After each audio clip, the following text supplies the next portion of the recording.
Mashallah. Gumawa tayo ng ito yung sinasabi nilang kababayan or kalahi. Yan. Dalawang klase kayo. Kung napapansin nyo, dalawang klase. Yung isa, para lang siyang ito kasi. Ito yung unang niluto ko. Kita niyo ibang itsura oh. Kita niyo iba. Ito parang maumbok na umbok sa kagilid. Pero, nagkaiba naman. Itong nasa gilid, parang nag-flip siya. Nag-flip siya ng pataas. Napapansin niyo, nag-flip siya na ganon. Ito hindi. Kakaiba. Patag lang siya, plain lang. Pero, kinaganda naman ito, nasa gitna yung umbok. Nasa gitna lang yung umumbok. Ito, halos makadikit lang. Saka malaki yung umbok. Ang pinagkaiba niyan, ganito. Pag ganito, medyo malabnaw siya at saka malakas yung baking at saka walang baking soda. Ito, hindi siya malabnaw. Okay, hindi siya malabnaw. Malabnaw, pero hindi siya gaano kalabnaw kagaya nito noong unang tinimpla. At saka, konti lang yung baking soda at saka baking powder.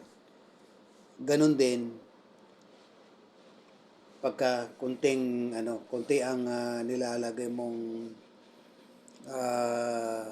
baking cooking oil.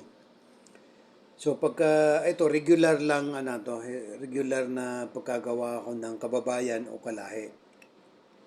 Iba naman kasi yung sinasabi nila mamoon cup or cupcake. Okay? Ang cupcake kasi ang timpla nun parang cake lang din o siphon cake, castilla cake o sponge cake. Makikita mo hindi siya umuumbok. Yung cupcake hindi siya umuumbok. Yung mamoon cup naman umuumbok siya pero nasa paligid. Eto, nasa paligid na. Hindi kagaya nito na parang may isang centimeter na nasa gitna lang. Ang muffins ganun din.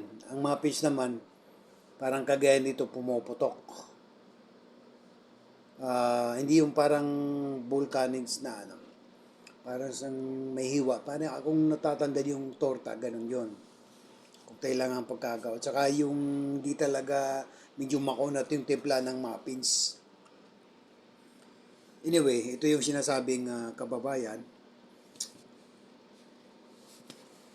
Mahirap po gumawa ng kababayan pagka hindi mo kabisado. Kasi dapat ang kababayan, nagkakaroon siya ng payong o umbrella. Dapat ganyan. Ganyan dapat. Okay? Maraming salamat sa panonood.